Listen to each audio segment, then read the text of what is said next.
Coming up on this episode. At the end of most of my newsletters, I say, thanks for being a reader. And it's kind of a simple line, right? But one person wrote back to me and said, I want to thank you for having that line in there and for not making it about you.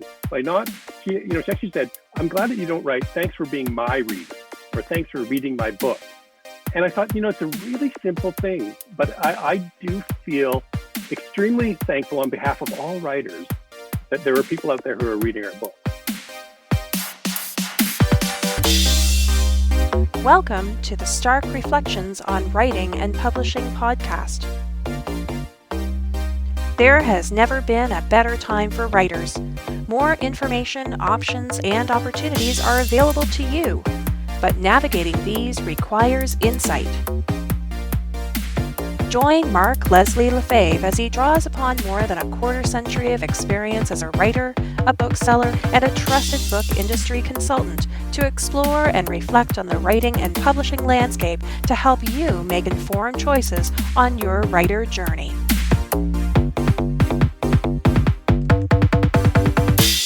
Hello, Reflectives, and welcome to episode 106 of the Stark Reflections on Writing and Publishing podcast. This is your host, Mark Leslie Lefebvre. In this episode, I interview Arthur Slade. Arthur is the author of 25 novels for young readers, including The Hunchback Assignments, which won the TD Canada Children's Literature Award, and Dust, winner of the Governor-General's Award for Children's Literature. His lifetime of work has also received the prestigious Kloppenberg Award for Literary Excellence. All of these awards, of course, mean that when Arthur drinks tea, he has to raise his pinky. It's very fancy.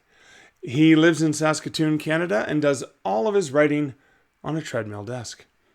Now, I've had the pleasure of getting to hang out with Arthur at a writer's conference, and he is always a lot of fun. He is also a lot of fun on this podcast, not to mention inspiring. We talk about his hybrid publishing journey, about his writing, about his treadmill desk, and so much more. But first, let me offer a personal update. I am back from my second trip to Vegas in so many weeks. I was at the 20 Books Vegas conference there, and that's from the 20 Books 250K group. Over 1,000 people were there, and it was truly amazing. I didn't get a chance to see everyone or talk to everyone, but I did my best to chat with as many people as I could. I got to see so many people. I got to take plenty of selfies with people as well, and I had a fantastic time. It was 3 days, but we packed so much into those 3 days that it was like a full week. Thank you to all of the people that I saw who mentioned listening to this podcast. You have no idea how good that felt to hear from you and to hear that there's actually people out there listening to the podcast. So thank you guys. It sincerely is it's an honor, and it's such an amazing feeling when people say that, very probably similar to the feeling that you get as authors when somebody says that they've read your book or that they enjoyed something that you have written. And that means a lot to me. I'm not going to get into any details from the conference. I did take plenty of notes, even though I didn't attend as many of the sessions because I was trying to hang out and chat with people and interact with people as well. But I probably will in a future episode talk about some of those takeaways from the conference. But if you haven't guessed, my voice is a little bit worse for wear. I ended up picking up a cold while I was in Vegas, but that's okay. I got to be in the desert. I got to enjoy the warmth of such an amazing community of awesome people. So I'll take the cold as a little bit of a negative side effect. That's fine. That's fine, because it's well worth it. Very much worth it. And I'll get over this cold. Of course I will. But in any case, I'm not going to babble on too long because the voice keeps going down and I have to keep taking sips of water, and I don't want to extend the introduction any longer. There'll be further personal updates in the next episode. Suffice it to say, as I record this on November 20th, Wednesday, November 20th, I've cracked 40,000 words in my NaNoWriMo project, and I'm putting the question out to you. How far are you at this point? Have you written anything? And I'll even say, if you have written something, even if it was one line, 100 words, whatever, you've gotten somewhere. Don't give up. There's an amazing quote. Liz was putting together some signs to put around the house because she likes inspiring quotes.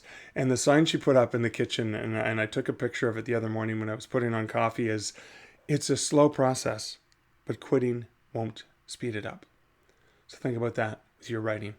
It can be a slow process. The whole journey as being a writer can be a slow process, but quitting is not going to speed things up. So that's it for a personal update. Let's get on to some comments for the show. Thank you to everyone who retweeted and commented on the audio clip that I shared about episode 105, and that was my interview with Gary from VoiceMap.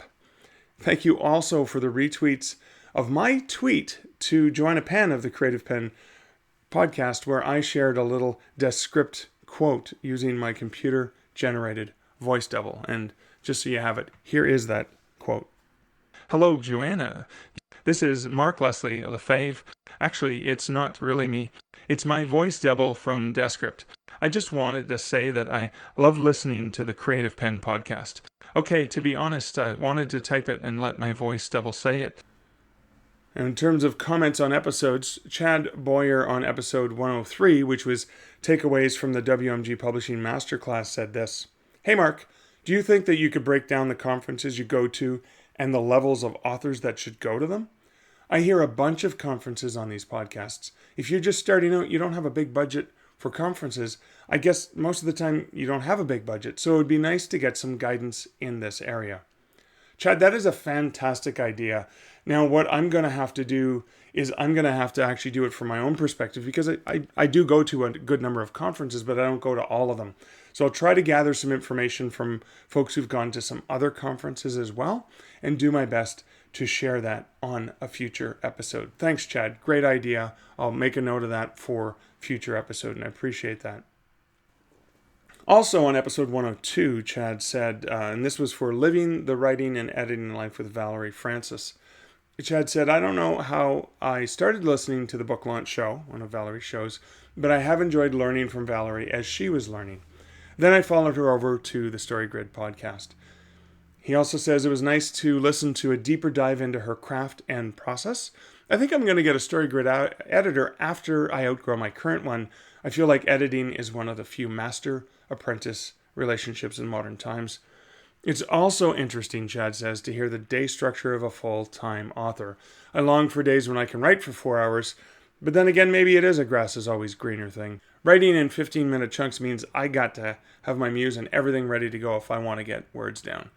Excellent points, Chad. I love that you are listening to Valerie and are enjoyed seeing a different side of her, that being interviewed by me rather than the Story Grid editor and some of the other stuff. I love getting that multi-dimensionality of people. So thanks for your comment on those 2 episodes. Now, before we jump into the interview, let's hear from this episode's sponsor, Findaway Voices. Now, this ad read is going to be done by my voice double using Descript, because it's cool audio stuff, and I like to play with cool stuff, and I like to share that with you awesome listeners. So now let's hear from our sponsor, Findaway Voices. Findaway Voices has recently announced that you're now able to add keywords to your audiobooks. Keywords help listeners find your audiobooks in searches. This new metadata field is an optional but effective way to increase the visibility of your work on some retailers. Use keywords to provide more context about your audiobook that doesn't fit in the rest of your metadata. Useful information such as the tone, setting, or legitimate spelling variations are all great elements to add. And your keywords in the additional metadata section of your project's metadata page. Add them one at a time, hitting the add button between each keyword. There is a character limit for keywords, so start by entering the most important ones first. Have you already published your audiobook? You can go back to update keywords in your project's metadata page at any time. Be sure to republish your changes after saving. You can learn more about Findaway Voices over at starkreflections.ca/Findaway. Well, that's it for the introductory matter for this episode. Let's get right into the interview with Arthur Slade. Hey, Art, thanks for hanging out with me here today. Yeah, you're welcome. So many things for us to talk about. I want to go back first to something you said, and I believe it was when you were on the stage when you were a guest of honor at When Words Collide. That was last year, I think, 2018, is it? Or 2000? Yeah, that's right. And you talked about your treadmill desk. and you gave an amazing, inspiring, and funny speech about that. Can you share a little bit? So do you do all your writing now on the treadmill desk? I do, and I've done it for 10 years now, and it's middle age, man. Middle age hit me hard. But yeah, I honestly can't imagine not writing for the treadmill desk. I walk 8 kilometers or however many miles that is every day, and it really keeps me awake, keeps me healthy. And I think with my writing, just because that when you walk a little bit, just like Charles Dickens used to walk to get ideas, just when you're walking like that, it just your energy's up that little bit higher, and I'm able to work longer and get more done. I haven't been able to measure that, but that's the feeling I have. Wow, that's amazing. So I haven't yet tried it myself. Now you've custom jury rigged something together. How did you do this? Like where did you start? When I first did, a very Canadian story, because I went to Canadian Tire and of course and bought a treadmill and then built a desk around it. And I'm horrible at building things, but it actually worked out. And that's what I used for 8 years. And then it did not fall apart, which is still amazing to me. But recently I felt a little bit more flush, or at least like I deserved something. So I actually bought a pre-built treadmill desk that is really, really nice, and makes me feel special when I walk on it. Okay. Now, do you wear a Fitbit as well when you're doing this? Is that something that you measure? I do wear a Fitbit, although not on my arm, because my arm isn't moving, right? Oh my God, that's right. Yeah, you're okay. Yeah, it's on my belt. How did you, so I mean, I can see for anyone who's watching the video, if you're listening, I'm going to describe. Mark is standing up with books behind him. Arthur is standing up with books behind him. We are both at standing desks right now in our offices at home. I'm assuming you're in your home office. I am in I snuck into my neighbors. They have this great Me too, and they have all these creepy skulls in the background. It's freaking me out. I hope they're not real. I hope they don't come home soon. So it took a while for me to get used to actually writing at my standing desk. How then, it must have been a challenge to start writing while you were moving and your legs were going. How did that work out? Honestly, it didn't take that long. It took me about, probably the first day, 15, 20 minutes, I kind of got into it and get the rhythm, but then I had to remember not to step off it at the wrong time, things like that. But really, by the first day, it became kind of natural for me. And I think I'm lucky in that before that I don't have to look at my keyboard to type. So I'm not looking down. I'm always looking up. And just like you are when you're walking and you're looking up, I think that just keeps my balance just that little better. All right. So it's not like a thing like, sometimes when you're thinking, you look up into the left. So when you're thinking, you stop. Yeah. And then you go flying off the back. Has anything like that ever happened? And more importantly, do we have video?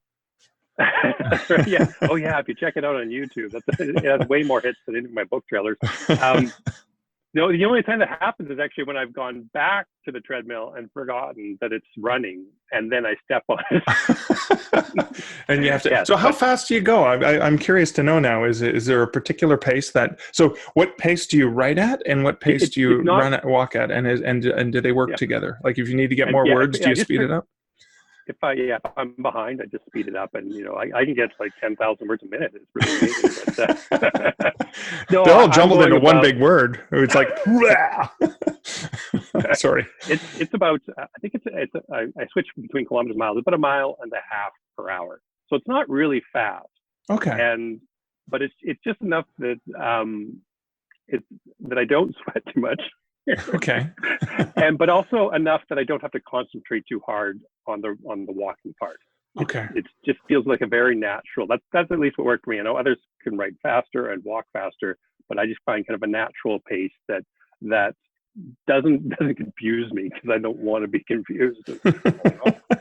Okay. And I know you're not a medical professional, so this is not going to constitute medical advice, but a lot of people are given advice, especially from medical professionals and other things online, not to stand all day, because while standing is better for you and you burn more calories and you have more energy than sitting all day, that it's important to change position. So sitting once in a while, standing, changing that. Do you write for a long stretch, or do you have to do a similar thing where you stop writing and walking and you actually do something else? I usually try to write in 40-minute bursts.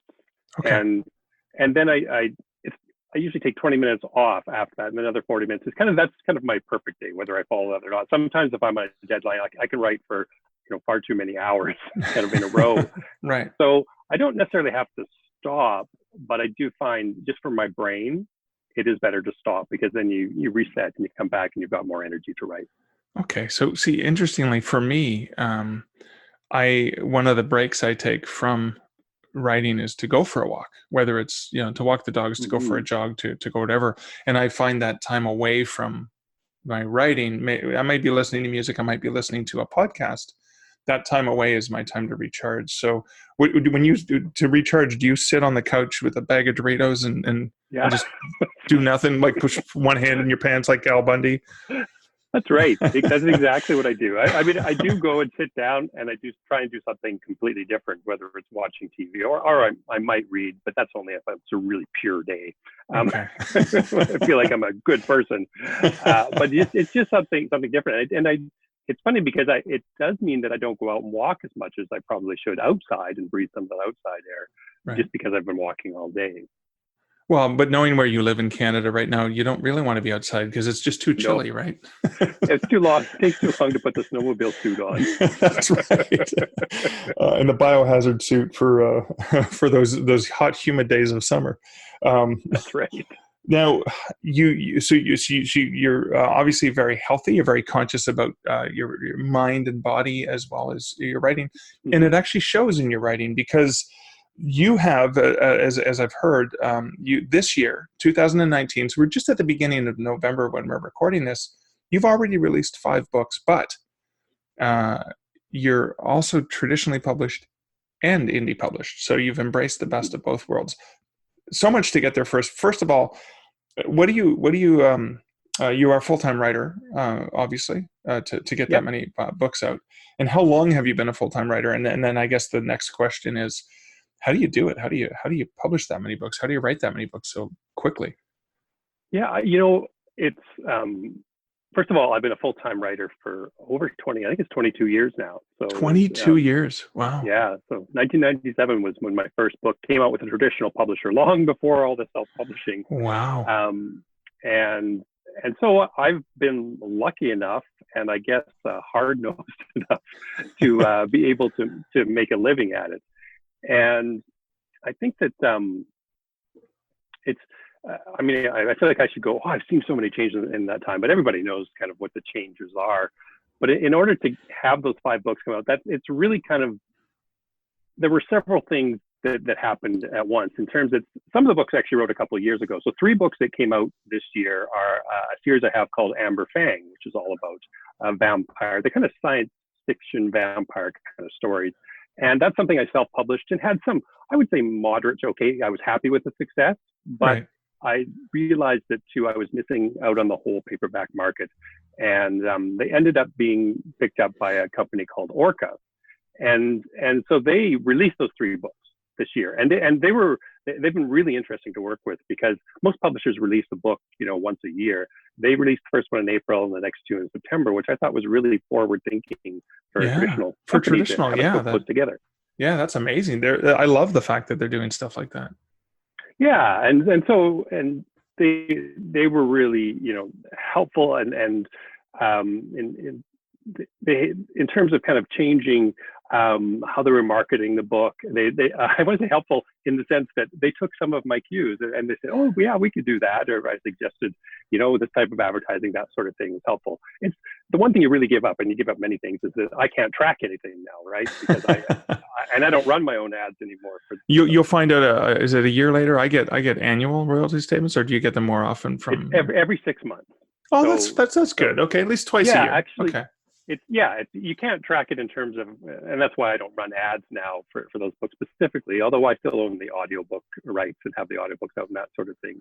Okay. So they happened to release those 3 books, and I actually wrote another book for them, which I had written last year, and it's a shorter series. It's only 15,000 words. It's really fun to write, and it's called Orca Currents, and it's for readers who are who like to read but have a bit of difficulty, and so they're kind of for older readers but short books. That's how I should put them. Okay. And that one was called. It's the only book that I've written and I started with the title, then wrote the book. It's called Death by Airship. And I thought, once I got the title, I thought, well, what does that mean? And of course, it ends up being all about these pirates on airships and this sort of thing. And so that's taken care of of 4 books. And then the last book that's going to come out actually on December 26th is Boxing Day. Or I know, well, when everybody goes and buys books, is yet another hybrid kind of experiment. It's a book called Dragon Assassin. And with that book, I have released it on Amazon, UK, and US. Kind of the rest of the world, I've released it on my own. I self-published it as a serial. So every month I would put out an episode, and you take 3 episodes, and that actually equals 1 book. Okay. But in Canada, where I live, Scholastic Books bought the rights to it. And so they're the ones who are going to be publishing in Canada and selling all of my foreign rights for me, and movie rights, in fact, too. So wow, that's fantastic. All those things are kind of, those are things that are harder for me to sell. And they may actually turn around and sell it back to the States at some point. In some ways, what I'm trying to do is kind of soak up as much money as I can from it, and then, have it come out in another format, I hope, at some point in other countries. So I love that you're maximizing your IP with that in an actual hybrid on a single title. So did Scholastic Canada purchase the rights to the print book and the ebook and the audiobook, or how did that work? Or did they just purchase some rights? Yeah, I have to say they were very patient with me, because these are weird contracts that they're not. I mean, usually they buy everything, right? That's what. Yeah, that's they just grab everything. Yeah, and that's how they make their money. And so they were good to work with, in the sense that they understood that I was publishing. My contract has this little line about he's publishing these other books in other countries, kind of thing, just so that we know, it's written down, kind of not in stone. Right. No contract. Because they just have Canadian rights then, like not Scholastic US. They just have the Canadian rights. I kept the audiobook rights. In fact, Podium is going to be putting out the audiobook. Another great Canadian company. Yeah. Okay. Yeah. So it's. They only discovered really Andy Weir. I mean, they're not. They haven't done anything major. Yeah, that's right. They're also excellent to work with. But I think for me, it was, the last 5 or 6 years I've been doing lots of self-publishing, but I'm also obviously published with traditional publishers. And for me, this was the whole way of how do I work it so that I can make it so it's the best for me. Of course. Well, you've got to do that, right? And well, I mean, otherwise I don't make a living at it. So it's not hard to give up, the ebook rights in Canada, because Canada is such a much smaller market, and you don't really make a lot of ebook sales. That's true. You don't sell many ebooks on Amazon in Canada. It's the US and the UK, right? That's where you're going to make the majority of your cash. Okay, that you're 70%. Yeah. So that was kind of an easy choice. You guys can have the ebook rights, because the balance with that is Scholastic. I mean, this is Scholastic sells not just into bookstores, but they have all the Scholastic catalogs, and it's I'll make way more money in theory than I would from just the ebook rights if I'd kept them myself. Well, Scholastic as well, if I can equate this back to the indie author experience. Scholastic, I mean, come on, the best days in school when I was a kid were the Scholastic days, when you got the little catalog and you would bring them home and decide which books you're going to get. But there's such an amazing publisher. I know a lot of folks who work at Scholastic just do some amazing stuff. They publish some great books. Not only are you getting your books, because let's be honest, because a lot of these are going to be young reader titles, right? Young adult and young reader titles. Therefore, that's still, in the adult market, print books are still, in the 60 to 70 to 80% range of all sales. And it's even higher for younger readers. And Scholastic is the premier, I would say, children's publisher in Canada, for Scholastic Canada, and Orca as well is a larger publisher as well from the States. But what you're also doing there is, and I lost track of what I was going to say, but I think it's related to the fact that you now are, it's like getting a BookBub deal to have a publisher like Scholastic to work with in this way, in many ways, right? Because you're reaching readers you would never be able to reach on your own. And that's where a BookBub, like one an indie published title, is like, oh my God, all these people who didn't know about me now know about me. Yeah. I think that's what you're getting. I think you're right. And one of the things I've discovered too is that like Scholastic is releasing the book as the middle grade book. So kind of grade, 5, 6, 7, who it's aimed for. But when I advertise the book on Amazon, the people who are buying it, according to my Facebook, to the people who write to me about it, are people who are 45, 50, female, are people, and the covers that I have are young adult covers.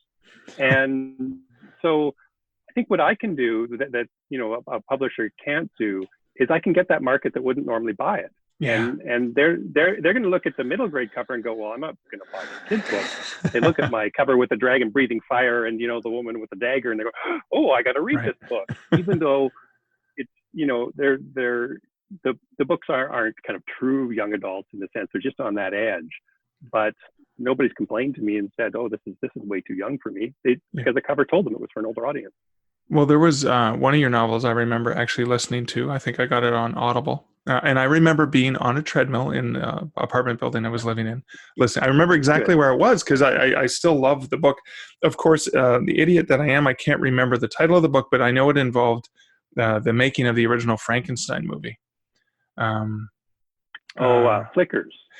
Flickers. Oh my God, I love, and I know that was not meant for an adult audience, but I adored that novel, and it was so well done that I actually had to go and do research to see how much you actually made up, and you did make up quite a bit of it, but it was so bloody convincing. Like I love that because I didn't know you blurred the lines. It's like, is that true, or is he making this up for the novel? Could you? So tell me about Flickers a little bit, only because I'm such a fanboy and I want to talk to you about that, and we haven't really got a chance to do that yet. Well, Flickers is a book kind of from my horror. I kind of write all sorts of different types of books. I really should stick to one genre, and maybe the audience. Not at all. I think you're doing okay for yourself. But I know what you mean, but in the sense that when I'm doing research for a book like that, because it's set in 1920s in Hollywood, and I just love silent films, right? That's where horror really, at least in terms of films, that's where it really started, was back in that time period. And it just seems so interesting to me to write about that little place where there were silent films and then there were films with sound, and the films with sound kind of killed, obviously that whole industry. Right. Just like how ebooks hasn't killed the whole publishing industry, but those big changes are really interesting to me. Yeah. And so I just threw myself into it. Kind of like anything, I get obsessed about it. I watched, every black and white, movie from 1914 kind of onward, and then did all sorts of research. And by the time you actually read the book, though, I've just kind of, I've had to cut out all those wonderful things that I had researched and just giving you the stuff so that it's believable to you that this is the real, this is really happening in the real world. Yeah. And so was that, again, just brilliantly done. I cannot recommend Flickers enough. I fell into that world, probably the way you fell into the research, and I loved it for everything. I loved it for the tension. I loved it for the characters. I loved it for the setting and the ambiance that you just built into that. So just amazing. Yeah. So again, a huge recommendation. I give it 5 stars. Yeah. Now, was that traditionally published? Was it self-published? How did you go about with that one?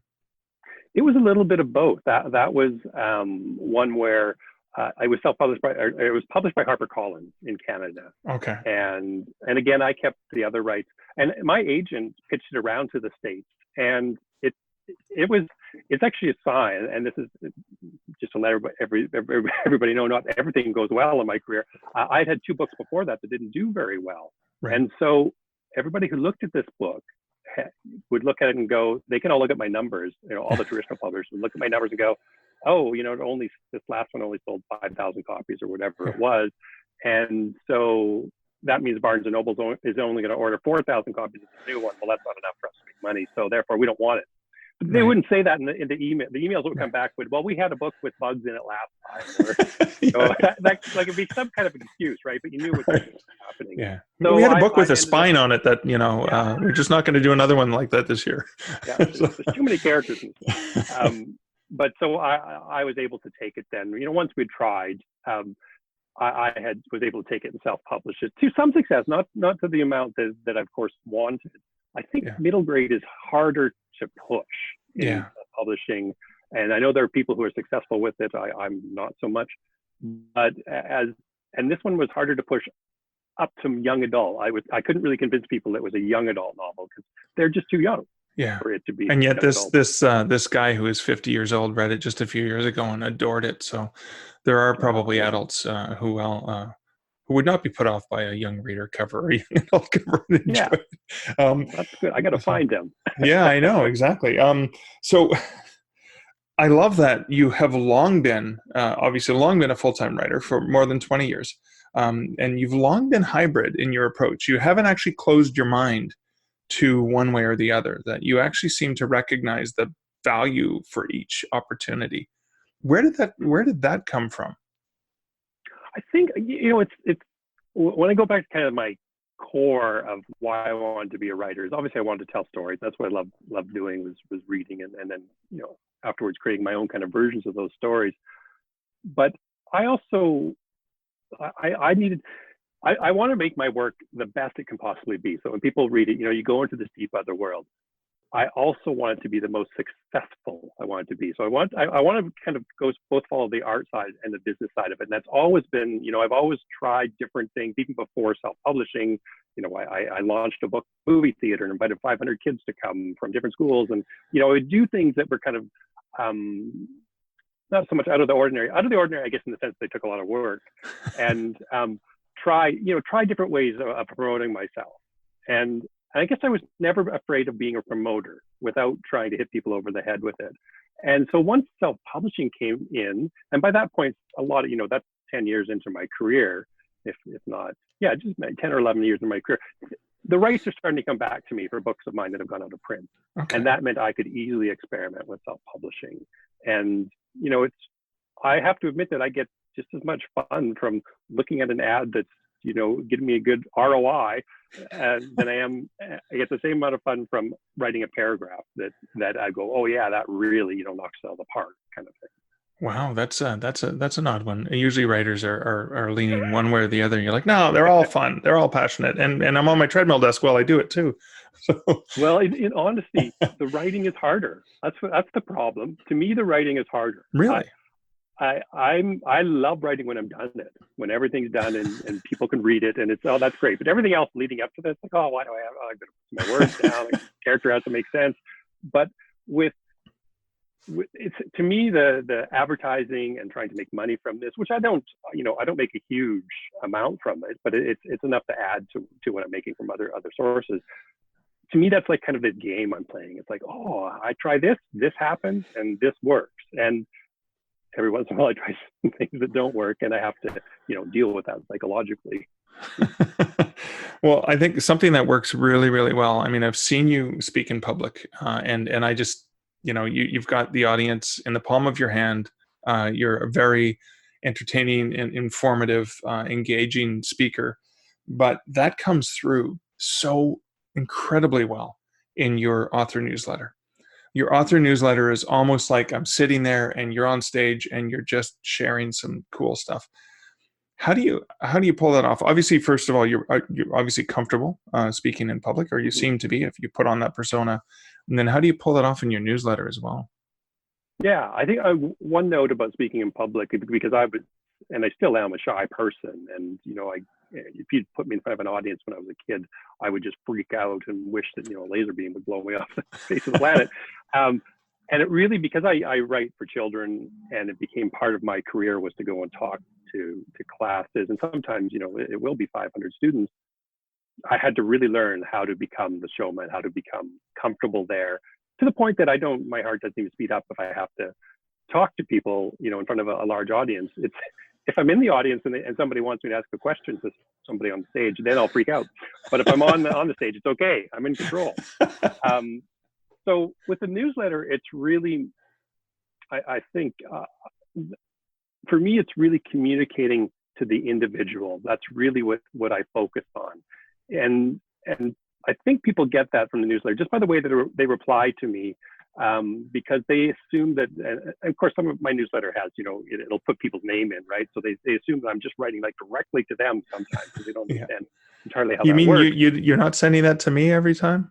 Well, Oh for my you, God. I have Oh yeah, no, yours is very Oh, specific. oh, Yeah. thank you. Mine is special, but everyone else is getting, okay. Yeah, everybody else does. Okay. So I what I really enjoy is it is to me the newsletter, because I do it every 2 weeks, so that way I don't feel like I'm nagging people, but I'm there just enough that they'll remember that I exist. Right. And so I always make sure that it's entertaining at the beginning, that there's something that they can identify with that will make them laugh. And it may have nothing to do with writing. I mean, the last newsletter, I talked about how I did a presentation in a school and my kid was there, and she happened to, here's the question. I've done this whole presentation while the kids, and my daughter's 10, she puts up her hand at the end and she goes, Dad, you forgot to mention that time you shot your brother in the foot and you started a field on fire. And it's like, what? Thanks. And what do I do with that? So, Yeah. I thought, well, that's a funny story. That's going to take up 3 paragraphs of my newsletter. And what you do, on top of that is I want to entertain them. They've all had experiences like that, or whether they've had children or not, they've run into bratty children. And, but I always have that question, but send me a note if you've had the same experience. Because that way, that's when it becomes a much more personal kind of interaction. And so there were lots of people who wrote back to me, and just telling me a specific story about, oh, my kid did this when we were in the store, and said, don't beat me, or something like that. And I've never beat them, or beaten them. And just those kind of stories. So it both gets, it gets them interested in the newsletter, interested in what you're doing, but also I really enjoy that interaction. It's not something that we used to have before as writers. You only interacted if you met someone in a bookstore, but now people have this kind of direct communication, which most of the time is pretty good. Yeah. Yeah, because you're opening yourself up for who knows what, right? Someone might invite you to talk on their podcast because they liked your newsletter. Yeah. that could happen. Or politics. I never mention politics in my newsletter. So it's funny how, and not that this happens that often, but people will write back, complaining about whichever government. These are people from different countries, like from Britain or the States or Canada, will be complaining about their government, and obviously think that I must agree with them, even though I have not mentioned politics at all. So I'm like, wow, maybe we're becoming too close to friends. It's like, well, I refuse to answer that on the grounds that it might incriminate me in some way, shape, or form. That's right. That's funny. But so the other thing that you've done with your newsletter that I noticed, because I have actually missed reading it, because sometimes I actually, most emails that come into my inbox I don't actually see, but I got this really great personalized and funny note from you that said, hey, you're not reading my newsletter, I just noticed, but you did it in a very unique way that caught my attention and made me smile and go, oh my God, no, not at all. I really want to read your newsletter. Please don't stop sending it to me. I just missed a couple. Can you talk about the logistics of that? Yeah, that's the good old resend, right? Where I use MailerLite, and you can go through and well, of course I don't do it individually, but you can see who didn't open it. And it's a mostly effective system because lots of people don't open it, right? They're too busy, or it ends up in their Gmail, account somewhere, like hidden in promotions, and a lot of things sadly disappear there. Right. So what I do is I send the same email back to them. In it, I want to make sure at the start there is again something else entertaining for them. It's like, hey, I know you're probably too busy out saving the world with your sword or whatever it was, and I realize that this is not the most exciting thing you could ever have, which is why I call my book my somewhat clever newsletter, or my newsletter my somewhat clever newsletter, just so nobody has any expectations, and just so that they're entertained, not just by being told that, hey, you might you might have missed it, but also so that they'll go on and read the rest of it. And the one thing I do, I don't like to bother people like that again. So I always give them a link they can click, and then it puts them into an automatic little file in MailerLite where I know that they don't want me to resend things to them, that they are actually going to read it at some point. And because I do get people who say, oh, you keep resending these things to me, but I don't want that. So I've got this special group that only get my newsletter once. Okay. And that's just a good way of kind of keeping them in that group, knowing that they're actually reading it, but also because mailer lights, and I use MailChimp, and others are like this. They don't always know whether someone opened it or not. Sometimes they're getting false kind of impressions, and so that's why I want to put these people in this other group. Right. And Okay. the only other thing I'll say is it's tricky because when you tell someone that they haven't opened your email, the ones who are a little bit more paranoid are going, "How do you know that?" And I You get watch lots of other emails. cameras in my house? I know. I get lots of emails saying, "What you shouldn't be sending me? Why are you staring at what I'm opening?" And it's like, it's just a little like, I don't know what you're reading or what you're doing today. So you have to be careful And with that thing that you had for dinner last night was just not Yeah. healthy. You really need to take better care of yourself. Yeah, you should get a treadmill desk. Really, you should. Yeah. That is hilarious. But I think what I respect about that is that you're respecting the reader's time. You're respecting them in such a way that if you know something about them, you put them into a group that allows you, it's like, okay, don't bother them about this. They get to it when they get to it. So I know not to annoy them. And that shows that you care about their experience, that it's not just your experience, but you're actually thinking about them, and you're thinking about entertaining them, and you're thinking about just making sure they're not missing something, which I think goes a long way. I think that's part of it. Is that whole? It's really a back and forth, and I think where I kind of learned something at the end of most of my newsletters, I say thanks for being a reader, and it's kind of a simple line, right? Yeah. But one person wrote back to me and said, I want to thank you for having that line in there and for not making it about you, by not. She actually said, "I'm glad that you don't write thanks for being my reader or thanks for reading my books." Right, and I thought, right. It's a really simple thing, but I do feel extremely thankful on behalf of all writers that there are people out there who are reading our books. And so I don't want to make them mad. I just want to thank them. That's what my newsletter is. It's really a thank you that is also asking them to buy things, but it's a thank you too. That's fantastic. I love that. So given your longevity in the publishing industry, right, you have seen a lot of things change. You started probably, manual typewriters and snail mail submissions to publishers and and carving in stone. Yeah. All those things, because we're both 30, you and I, each of us are like 31, I think, maybe. Just this year. Yeah. Because you've seen so many things change and there's so many new things coming, is there something in publishing that you are really excited about and you're looking forward to, or even a project that you're planning on working on or getting out there in the next year?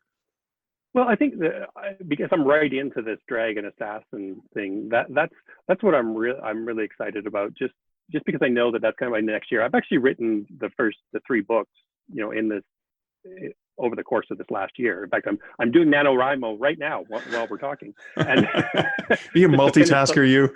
I know, just to finish the last book. So, in terms of that I'm just really enjoying that kind of whole moving into fantasy, getting things done, and creating things on my own and self-publishing. All those, I really like the fact that all these things are coming together kind of as one. And the thing that I'm probably, just in terms of the industry, the thing that I'm enjoying most, obviously ebooks are still fun and all that. I just love audiobooks and I love listening to them.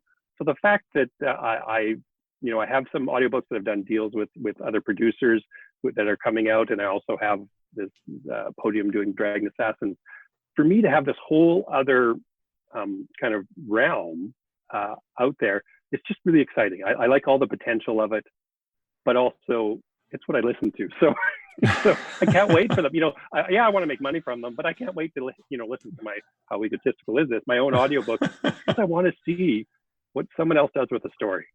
Yeah, that is always fascinating. A narrator's interpretation of the tale.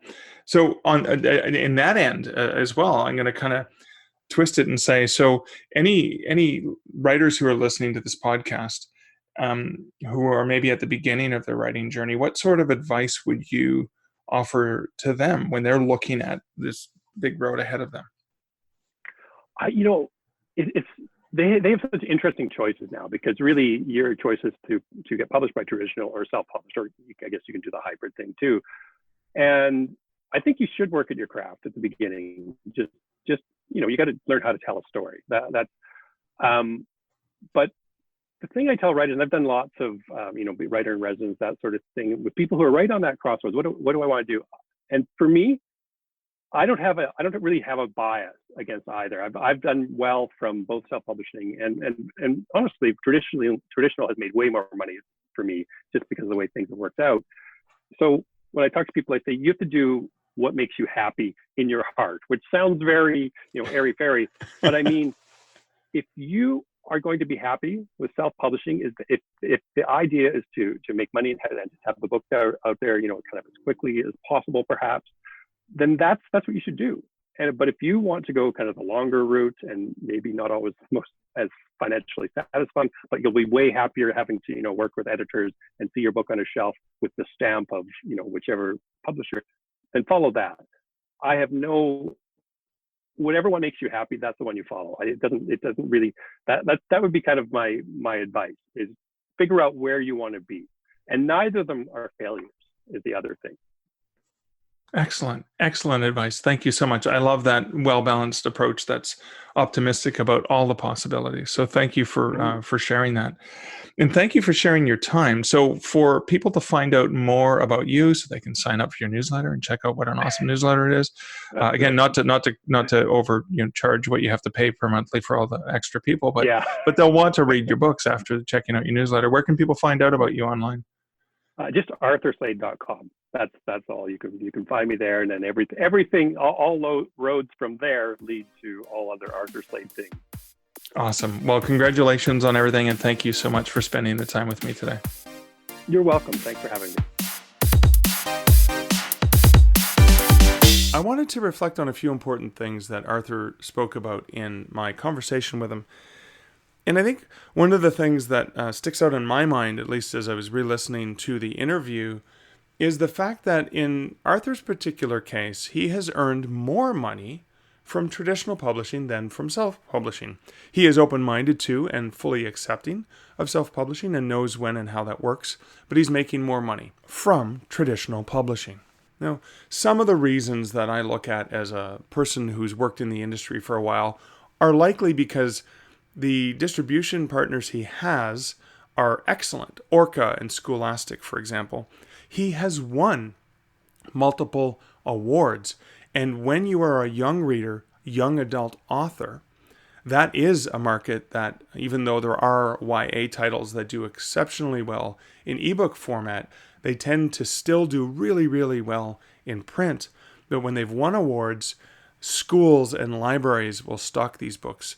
Arthur does a lot of talks in front of schools, and what usually happens is the minute you do a talk at a school, the Scholastic catalog comes in and all the kids remember how amazing and entertaining Arthur Slade was, so they all order his book, or the library is constantly keeping stock of them, or some of the books are used in classes as well. And so with traditional publishing, in my own experience, most of my money comes from print book sales, and within self-publishing, most of my money comes from ebook sales.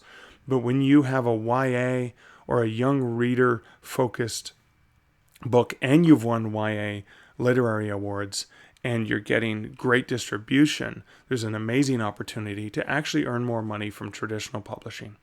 But he doesn't just leave it at that, and this is the other important element. He didn't just, a lot of folks who make a lot of money from traditional publishing fail to see the opportunities that exist in e-publishing. Arthur doesn't fail to see those opportunities. He's very in tune. He pays attention to what's going on in the industry. He's wise to what's going on. He hasn't closed his mind.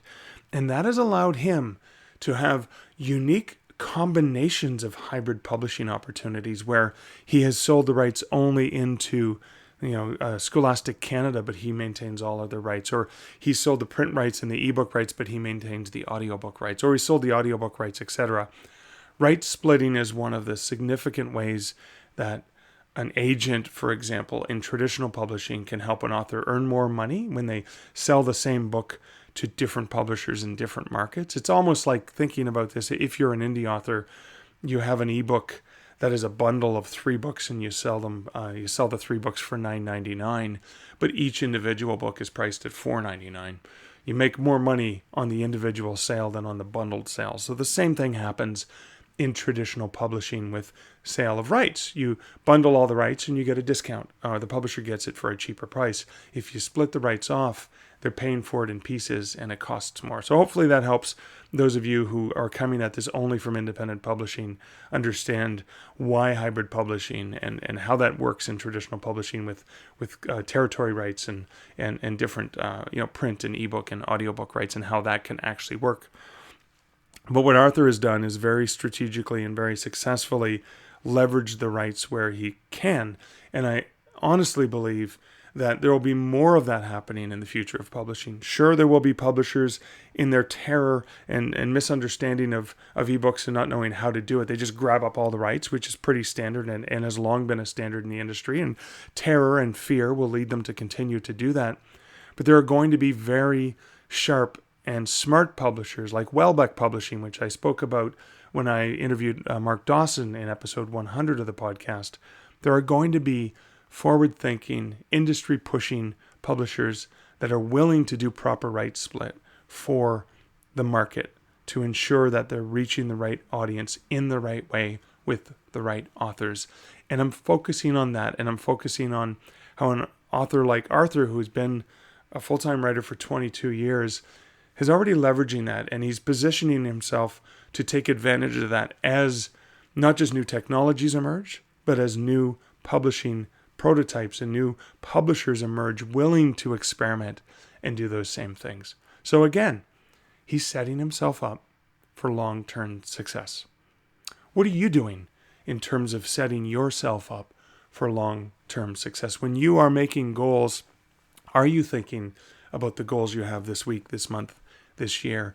Are you thinking beyond that as well? Are you looking at the various rights you've already sold or licensed, or something you may have self-published and put out into the market? What are you doing with those in the long term? What rights still exist? See, this goes right back again to what I spoke about in episode, 103? I think I was talking about the WMG publishing, and the focus was on IP and leveraging your rights. It all comes back to that long-term thinking and remembering that you're in control as the author. You're in the control as the IP creator.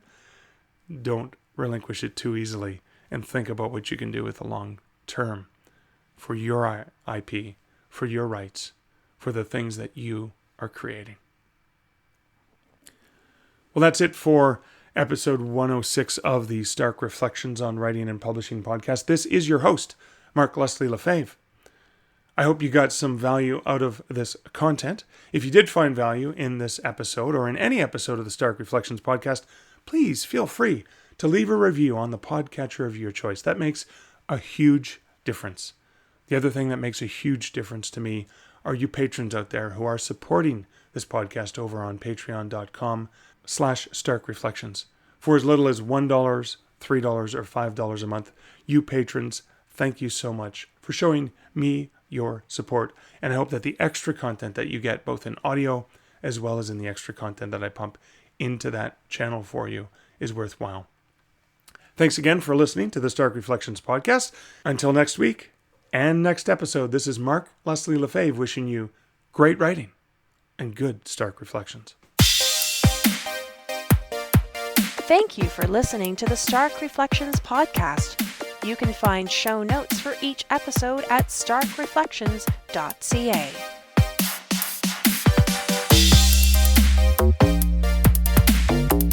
The music for this podcast, Laser Groove, was composed and produced by Kevin MacLeod. Check out more of Kevin's great music at incomptech.com.